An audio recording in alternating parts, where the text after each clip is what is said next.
1945년 8월이지요. 미국이 히로시마와 나가사키에 원자탄을 투하합니다.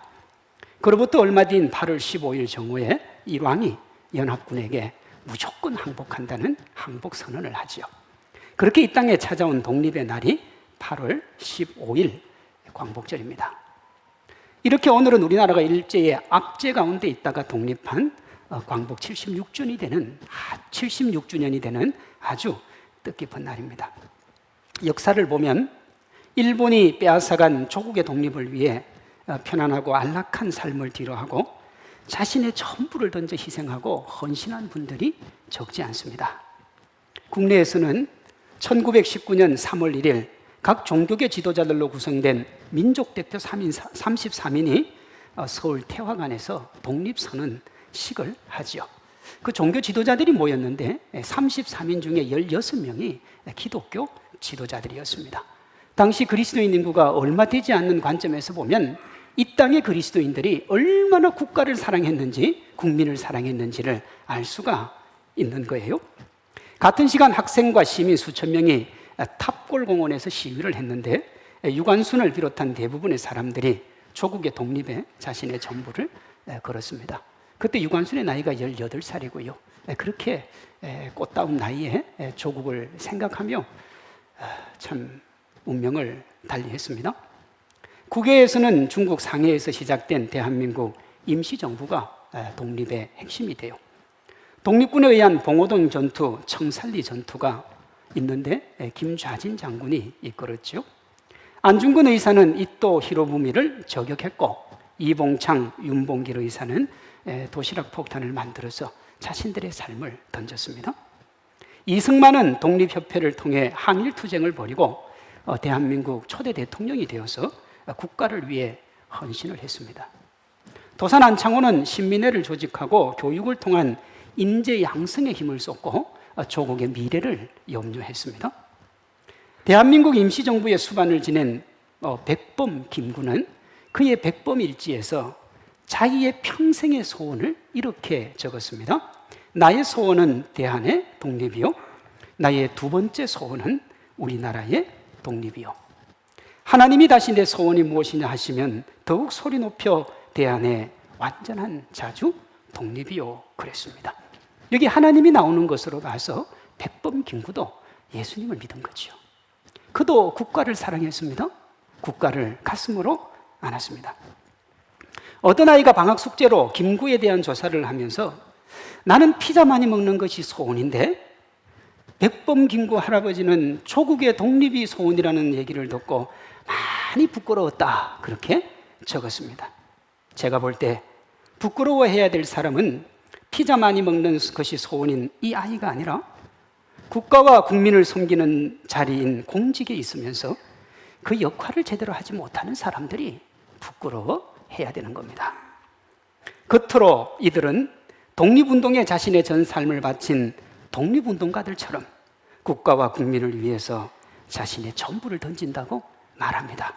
그러나 실상은 국가와 국민을 위한다는 이름으로 고종을 협박해서 을사늑약으로 나라를 팔아먹으면서도 자신과 후손들의 부를 챙긴 이완용처럼 자신과 자신 편의 이익을 추구하고 국민을 분열시키죠.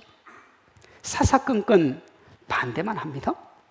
지금 우리나라의 극심한 정치적 분열, 그로 인한 혼란, 본인의 사욕을 위해 고위공직을 헌신짝 버리듯이 던지는 모습, 공직의 자리를 부동산 투기의 장으로 여기는 이들의 모습이 이를 잘 보여주는 거예요. 이렇게 하면서도 국가와 국민을 위해서 그렇게 했다는 이완용처럼 자신들이 독립운동가들의 뒤를 따르고 있다는 궤변을 늘어놓으면서도 부끄러운 줄도 몰라요. 제가 자료를 보니까요, 앞에서도 얘기했지만 유관순은 18살에 국가와 국민을 위해서 헌신했어요. 근데 이완용은요, 20대 때부터 공직에 가서요, 요직을 차지하지 않은 게 하나도 없어요. 그리고요, 독립운동도 했어요. 또 보니까 그렇게 하다가 나라를 팔아먹은 이 사람을 누구라고 하느냐? 을사오적이라 그러지. 여러분 한번 보세요. 국민이 국가를 그렇게 사랑하는데 국가 고위공직자가 그렇게 국가를 팔아먹으니 국가가 되겠습니까? 광복 76주년과 맞물려서 국가와 국민을 위해서 자신의 삶을 던진 독립운동가들이 그리워지고 그런 국가 지도자가 갈망이 되는 거죠. 그 가운데 그나마 우리가 위로를 얻을 수 있는 건 우리 손으로 지금은 국가와 국민을 이끌 지도자를 뽑을 수 있다는 겁니다. 그러니 이제는 무조건 따라갈 필요도 없고 우리가 얼마나 의식을 가지고 하느냐에 따라서 국가가 더 밝아지기도 하고 아름다워지기도 하는 겁니다. 우리가 바른 지도자를 뽑으면 나라가 건강해지죠. 자랑스러운 지도자를 바라보며 행복해할 수가 있습니다. 오늘 우리는 성경에 나오는 탁월한 리더인 느헤미야를 통해서 진정으로 국가와 국민을 섬기는 지도자의 자질이 어떠해야 되는가, 제가 3가지로 한번, 아주 기본적인 겁니다. 정말 기본적인 거, 그걸 살펴보도록 합니다. 첫째, 느헤미야는 객관적으로 현실을 분석하면서도 책임은 자신에게 돌렸습니다. 그러니까 현실 분석에는 객관적이었고요, 책임을 돌릴 때는 상당히 주관적이었는데 자기가 책임을 졌어요. 그러니까 무한 책임입니다. BC 586년 남유다가 멸망을 합니다. 예루살렘이 황폐화되죠. 그로부터 141년이 지난 BC 445년 페르시아 왕에게 상당히 힘을 받던 관료 느헤미야가 조국의 현실을 듣고 유다의 총독으로 갑니다. 그러니까 몇 년이 지났느냐 그러면 141년이 지난 겁니다. 141년. 그 조국의 현실이 이렇습니다. 3절이요. 그들이 내게 이르되 사로잡힘을 면하고 남아있는 자들이 그 지방 거기에서 큰 환난을 당하고 능욕을 받으며 예루살렘 성은 허물어지고 성문들은 불탔다 하는지라. 그래요? 이 말을 듣고 느헤미야가 슬프고 아파서 웁니다. 4절이요. 내가 이 말을 듣고 앉아서 울고 수일 동안 슬퍼했다 그랬습니다. 사람들이 느헤미야의 유대인 정서를 건드렸고 감정이 요동을 쳤습니다. 그런데 아까 제가 뭐라고 그랬느냐, 141년이 지났습니다. 이미요, 느헤미야는 페르시아 사람이에요. 지금으로 말하면 이란 그쪽이거든요. 페르시아 사람이 다 됐어요. 문화도 정서도 가치관도요, 이미 유대 사람이 아닙니다. 그런데요, 그가 그 말을 듣고 울었어요. 무슨 얘기입니까? 언제나 주님 기억했고 내 백성을 기억했고 내 민족을 기억했습니다. 그가 다른 나라 왕에게 높은 자리에 올라가 있어도 그는 언제나 조국을 사랑하며 조국을 기다렸습니다. 그걸 알 수 있는 게 뭐냐? 느헤미야가요, 이 답답한 현실이 이렇게 해서 일어났다고 분석을 합니다. 1장 6절 7절이요. 이제 종이 주의 종들인 이스라엘 자손을 위하여 주야로 기도하오며 우리 이스라엘 자손이 주께 범죄한 죄를 자복하오니 주는 귀를 기울이시며 눈을 여시사 종의 기도를 들으시옵소서. 나와 내 아버지의 집이 범죄하여 주를 향하여 크게 악을 행하여 주께서 주의 종 모세에게 명령하신 계명과 율례와 규례를 지키지 아니하였나이다. 이 나라가 망한 게 그 누구의 탓도 아니고 나의 탓, 우리의 탓이라는 겁니다. 사실 느헤미야가 피해자지요. 이전 지도자들의 분열과 자기 이익 추구로 인해 국가가 망한 겁니다. 여러분, 우리가 그 선지자들의 예언을 알잖아요. 너희가 여호와께로 돌아오라, 여호와께로 돌아오라. 예레미야가 여호와께로 돌아오라 그러니까 여러분 예레미야를 구덩이에 파주고 죽여버렸어요. 그렇게 자기 이익, 자기 유익을 구하다가 나라가 패망한 겁니다. 그리고 국민들이 고통을 겪었고요. 느헤미야도 피해자 중 한 사람이죠. 141년이 지났으니까 이미 그는 1세대도 아니요, 2세대도 아니요, 3세대, 4세대까지 넘어간, 자기는 잘못한 게 하나도 없어요. 피해자지요. 얼마든지 그가 이전 지도자들을 탓할 수 있고요. 나는 이 자리에서 이제 높은 자리에 왔으니 떵떵거리고 먹고 살아도 되겠다라고 이야기한들 누가 느헤미야를 탓할 수 있겠습니까? 그런데 그는 그렇게 하지 않았어요. 이스라엘 백성들의 아픔을 가슴으로 안고 이런 현실을 맞게 된 아픔을 자기에게로 돌립니다. 성도 여러분, 국가와 국민을 섬기는 지도자는 모든 것을 자신이 안아야 됩니다. 누가 했든 지도자의 자리에 서는 순간 모든 것에 무한 책임을 져야 하는 겁니다. 누구를 탓하면 안 돼요. 혹 누군가의 잘못을 지적한다면 그것은 잘못된 사람에게 책임을 묻기 위함이 아니라 문제를 해결하기 위해서 그렇게 해야 되는 겁니다. 이렇게 되면 여러분, 개혁의 첫 번째 대상은 언제나 자기 자신입니다. 개혁은요. 이스라엘 지도자로서는 느헤미야는 이렇게 했습니다. 1장 6절이요. 우리 이스라엘 자손이 주께 범죄한 죄를 자복하오니 그랬습니다. 자복은 스스로 내어놓는 거예요. 그는 모두를 가슴으로 안고 지도자로 그 모든 것을 지고 하나님께 나아가 용서를 구합니다. 그의 잘못 아니라 그랬습니다. 지도자의 잘못이에요. 조상들의 잘못입니다. 그런데 그는 그 잘못을 자기에게로 돌렸습니다. 자기에게로요.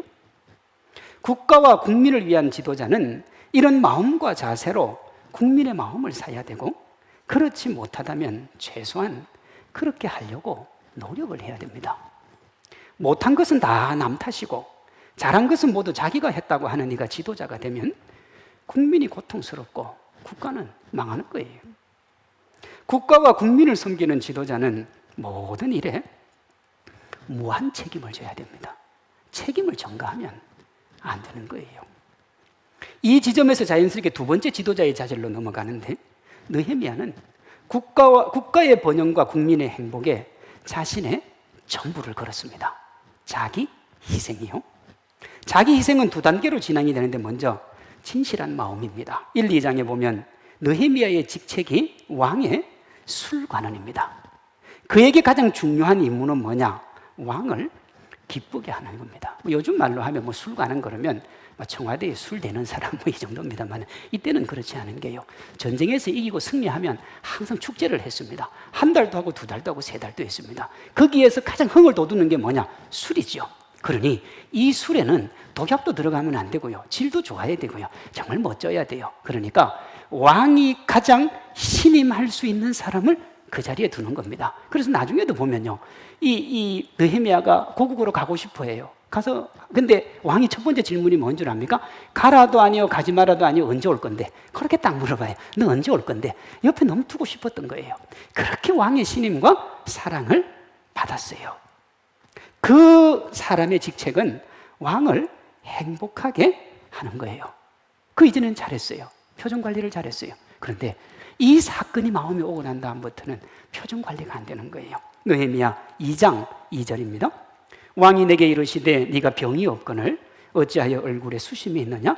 이는 필연 내 마음에 근심이 있음이로다 하더라. 그때 내가 크게 두려워했다 그랬어요. 자신의 목숨과 바꿀 만큼 그의 마음을 근심으로 가득 채운 게 도대체 뭘까요? 거기서 자칫 잘못해서 얼굴에 근심을 보면 왕은요, 죽이면 그만이에요. 자기의 죽음을 무릅쓰고 그의 마음에 가졌던 근심, 누르고 또 누르도 누를 수 없었던 그 마음의 근심과 염려가 도대체 뭐였느냐는 거예요. 2장 3절입니다. 내 조상들의 묘실이 있는 성읍이 이제까지 황폐하고 성문이 불탔사오니 내가 어찌 얼굴에 수심이 없사오리까? 여러분, 이 말이 쉬운 말 아니에요. 왜냐하면요, 지금 유다는 페르시아의 속국이고 느헤미야가 고위 관료입니다. 근데 고위 관료가 왕에게 뭐라고 그랬느냐 그러면, 내 조상들의 성읍이 황폐하고 성문이 불탔는데 내 얼굴에 어떻게 근심이 없겠냐? 141년 지났다니까요. 141년 지난 조국의 한 고위 관료가 이 얘기를 했다는 것은 반역으로도 비칠 수 있는 거예요. 그 마음속에. 실제 말입니다. 느헤미야가 성벽을 재건할 때 이 산발랏이라는 사람이 뭐냐냐? 반역으로 몰고 갑니다, 실제로. 그러니 느헤미야가 왕에게 마음의 근심을 보여주고 그 이유가 유다의 황폐함 때문이라는 것은 자신의 목숨을 건 겁니다. 역으로 얘기하면 그만큼 그가 국가와 국민을 사랑했다는 겁니다. 국가와 국민을 자기보다 더 사랑했던 겁니다. 국가와 국민을 섬기고자 하는 의지가 마음 깊은 곳에서 나온 거예요. 이 진실한 마음의 겉으로 드러나는 행동이 뭐냐 하면 자기 희생입니다. 느헤미야 2장 6절에 보면 느헤미야가 왕의 허락을 받아서 예루살렘으로 갑니다. 공식 직함이 뭐냐? 유다 지역 총독입니다. 근데 총독인데요, 그냥 계급이 올라가다가 총독이 된 게 아니고 왕의 최측근이 총독이 된 겁니다. 이거는 무소불위의 권력을 가지는 거예요. 엄청난 부를 가질 수 있는 자리였고, 그렇게 한다고 해서 누가 뭐라고 할 수도 없었고, 또 누가 뭐라고 한다 해도 신경 쓸 필요가 없었던 거예요. 왕의 총애를 한 몸에 받았고 전권을 가지고 있었기 때문에 실제 느헤미야 이전의 총독들은 자신의 그 권력으로 사리사욕을 채웁니다. 느헤미야 5장 15절이요. 나보다 먼저 있었던 총독들은 백성에게서 양식과 포도주와 은 40세계를 그들에게서 빼앗았고 또한 그들의 종자들도 백성을 뭐 했다고요? 압제했다 그랬어요. 자기가 중요했던 거예요. 근데 느헤미야는 달리 행동합니다. 5장 14절이요. 유다 땅 총독으로 세움을 받은 때곧 아닥사스다 왕 제20년부터 제32년까지 12년 동안 나와 내 형제들이 총독의 녹을 먹지 아니하였나니라. 여러분, 월급을 안 받았어요. 12년 동안요. 왜 안 받았는 줄 압니까? 이렇게 돼 있어요. 내가 총독의 녹을 요구하지 아니하였음은 이 백성의 부역이 중함이었더라. 그의 녹을 누가 주는 거예요? 백성이 세금을 내야 받는 거예요. 그래서 안 받은 거예요. 백성의 고통을 자신의 고통으로 알고 총독의 녹을 받지 않고 백성들의 재산을 빼앗거나 괴롭히지 않으므로 세금을 줄여줬습니다. 여기에 자신의 재물로 주변 사람들을 먹여 살려요. 간단히 말하면 느헤미야 이전 총독들은 국민들의 고혈을 짜서 자신의 이익을 챙긴 반면에 느헤미야는 자신을 희생해서 백성들에게 행복을 주었습니다. 이전 총독과 느헤미야의 차이가 뭔 줄 압니까? 백성을 사랑하는 마음과 내가 왜 지도자가 되었는가 하는 인식입니다. 내가 왜 지도자가 되었는가? 아닥사스다 왕에게 죽음을 무릅쓰고 유다 총독이 되어서 덕을 본 게 하나도 없어요. 도리어 손해를 받고 자기가 정말 가진 게 아무것도 없었음에도 불구하고 그는요 그걸 기뻐했습니다. 왜 기뻐했는 줄 압니까? 성벽이 재건되고 백성들이 행복해하는 모습을 보고 그가 행복해했습니다. 지도자는요 국가와 백성을 위해 마음을 다하고 그 진실한 마음을 행동으로 옮겨야 됩니다. 느헤미야 5장 16절에 이런 말씀이 나옵니다. 이 성벽 공사에 힘을 다하며 땅을 사지 아니하였고 그랬습니다. 이 사리사욕을 안 취했다 이 말입니다. 지금 부동산 문제로 엄청난 국민들이 고통과 아픔 중에 있지요.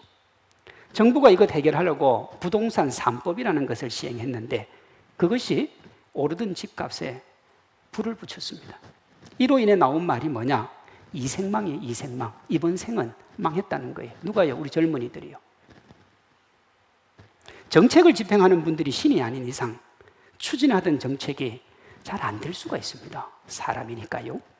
그때 지도자가 취해야 될 자세는 뭐냐? 백성과 국가를 위해서 자신의 모든 것을 내어놓은 것처럼 자기 희생을 해야 됩니다. 그래야 국민들의 사랑을 받습니다. 지난번에 보니까 부동산 정책을 총괄하던 분이 자신이 추진한 입법에 반대되는 행동을 했다가 사임을 했습니다. 자신이 만든 법보다 더 높은 전세나 월세를 받고 어떤 이는 땅을 위해 공직을 헌신작 던지듯이 버리는 모습을 우리가 봤습니다. 그러면서 이분들이 뭐라고 하느냐? 국가와 국민을 입에 올립니다. 성도 여러분, 제가 삶이 있는 신앙을 이야기하면서 그와 전혀 다른 삶을 살면 그래 놓고는 제가 여러분에게 삶이 있는 신앙을 강조하면 여러분 제가 어떤 평가를 받겠습니까?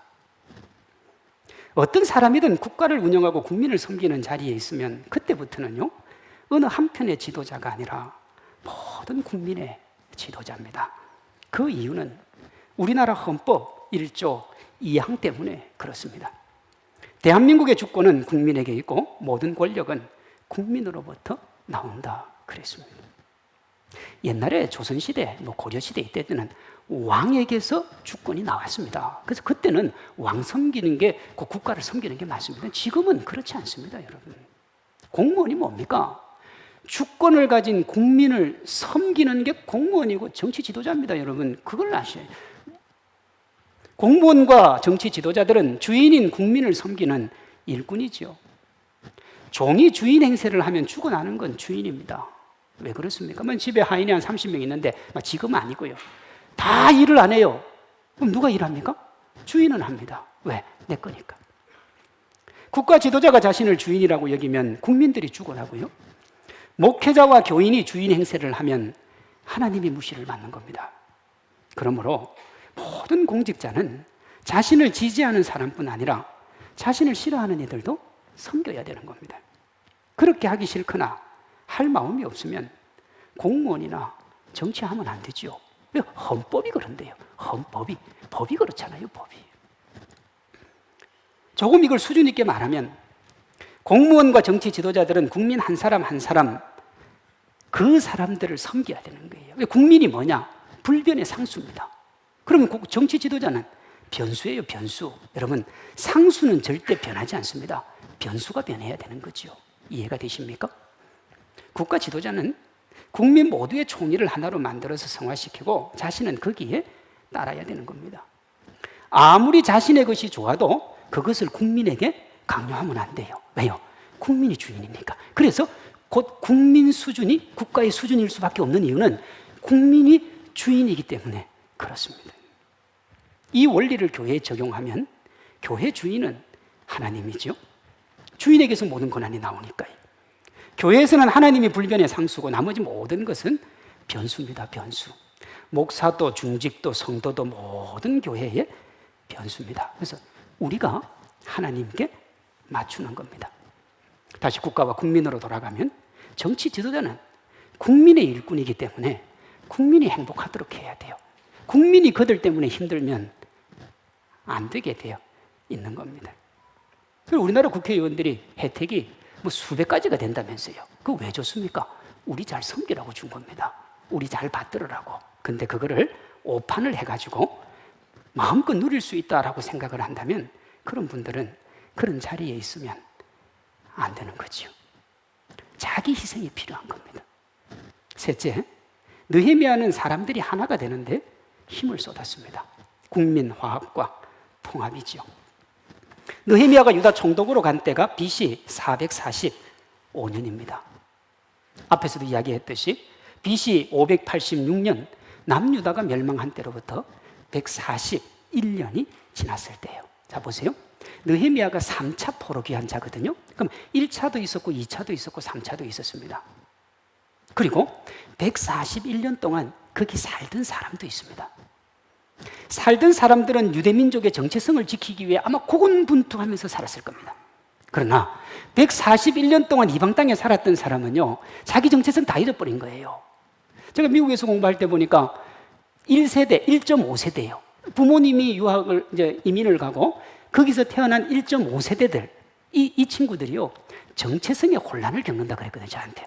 내가 한국 사람인지 미국 사람인지 모르겠다는 거예요. 그러면 141년 지났으면 이거는 뭐 화합이 될 수도 없고요, 함께 할 수도 없는 사람들입니다. 겉으로만 유대인이지 내면은 서로 다른 사람들이에요. 이들을 가만히 두면 혼돈과 혼란이 있을 수밖에 없었는데 느헤미야가 이들의 생각을 하나로 묶습니다. 느헤미야 8장 1절이요.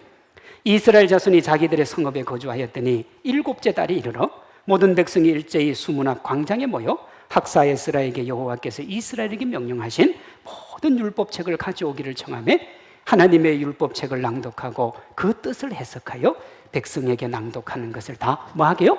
깨닫게 했다 그랬습니다.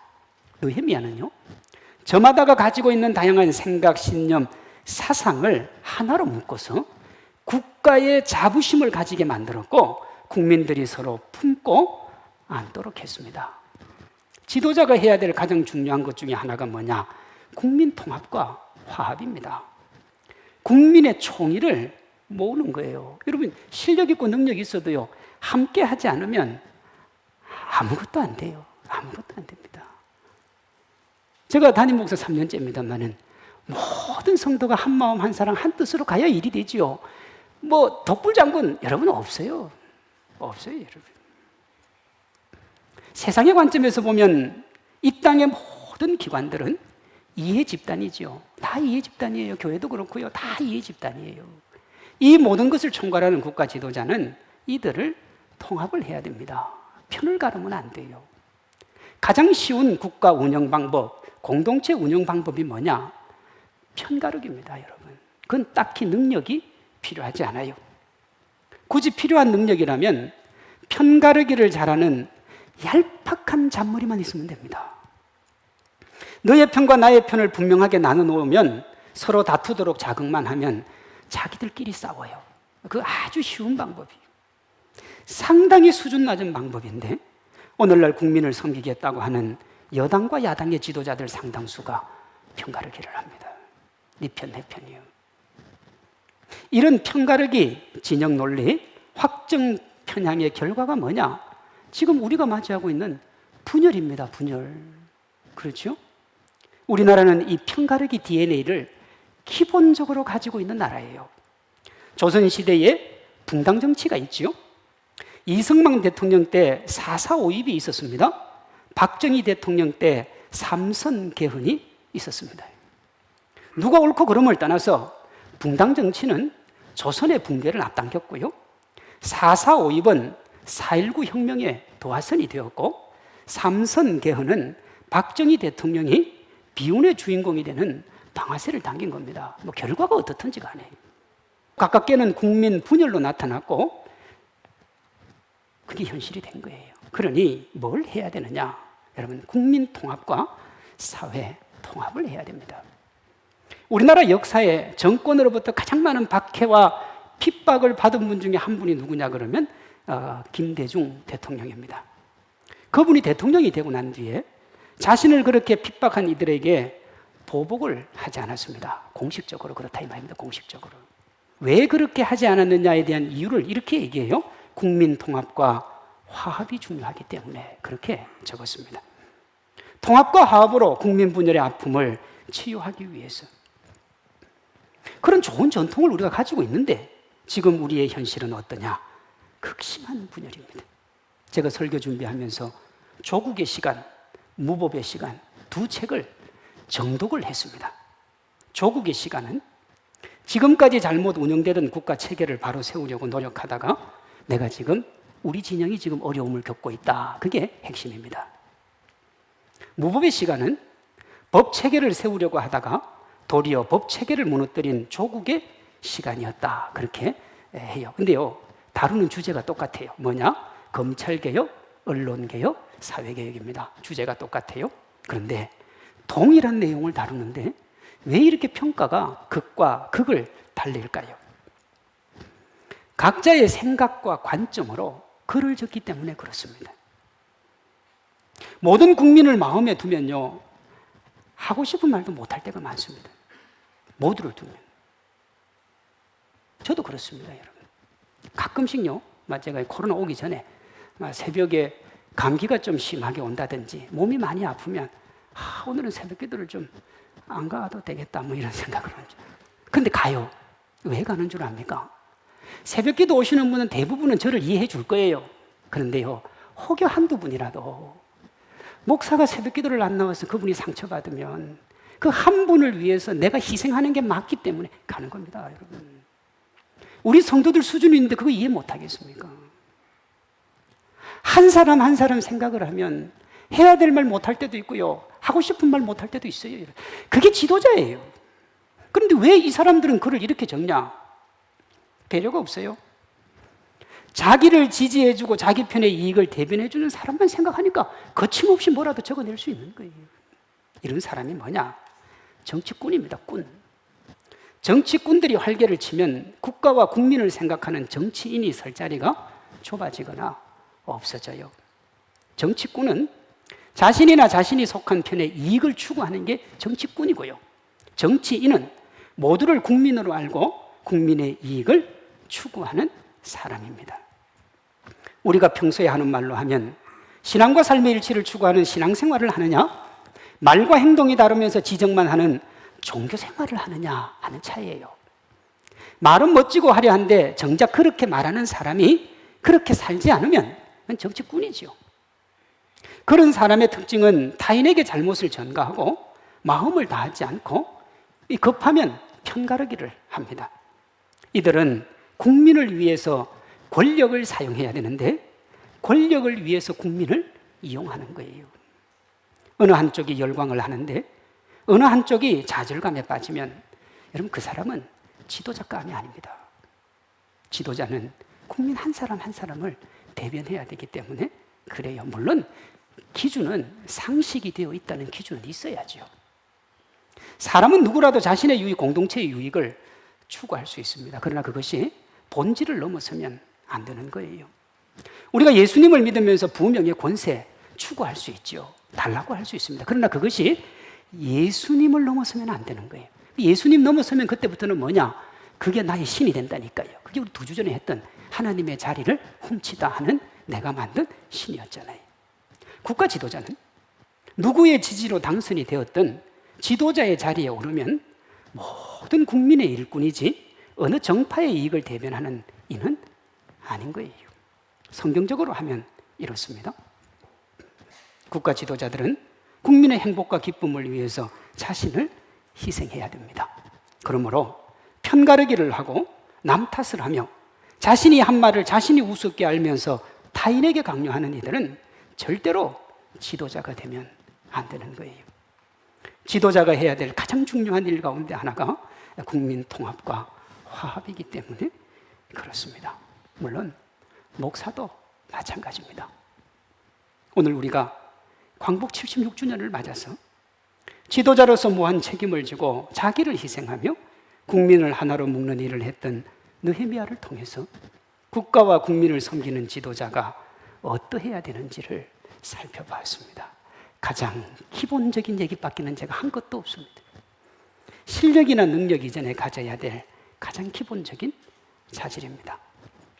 제가 교회에서 무슨 일이 벌어졌을 때 잘 되는 것은 저의 공으로 돌리고 안 되는 것은 장로님이나 성도님들 탓하면 여러분 어떻게 했습니까?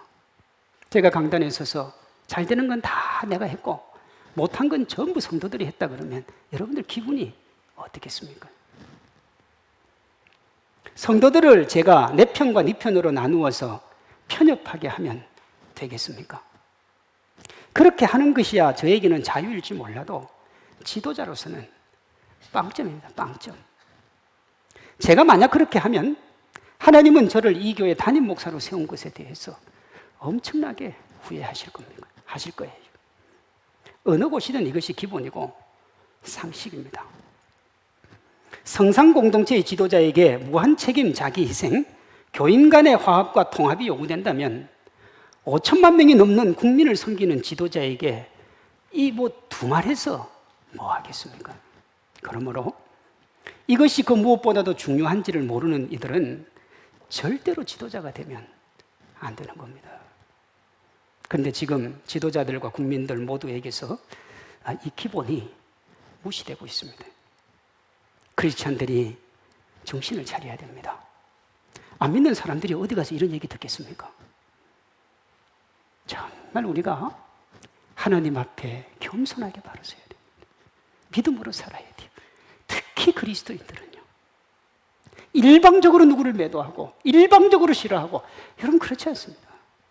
100% 잘못하는 사람 없고요. 100% 잘하는 사람 없어요. 모든 국민 아우르고 자랑스러운 국가를 만들 그 힘들고 어려운 일을 지혜롭게 잘 해나갈 지도자, 우리가 그런 지도자를 뽑아야 돼요. 이렇게 말할 수 있죠. 목사님 그런 사람 인기가 없는데요. 인기 있고 뭔 상관이 있으면 우리가 뽑으면 하나님이 알아서 하실 텐데. 그러니까 하나님을 안 믿고 내가 자꾸 하려니까 문제가 되는 겁니다. 우리 각자가 하나님이 말씀하시는 관점으로 지도자의 자질을 살피면 그런 사람이 지도자로 세워집니다. 우리가 지도자를 뽑기 때문에요. 잊지 마십시오. 국민의 수준이 지도자의 수준을 결정합니다. 그게 우리 수준이니까. 사랑하는 성도 여러분, 좋은 지도자, 믿음의 안목으로 세워져서 우리 국민들과 우리 모두 그리고 우리 교회도 그 혜택을 누리며 하나님의 은혜 가운데 나아갈 수 있기를 바랍니다.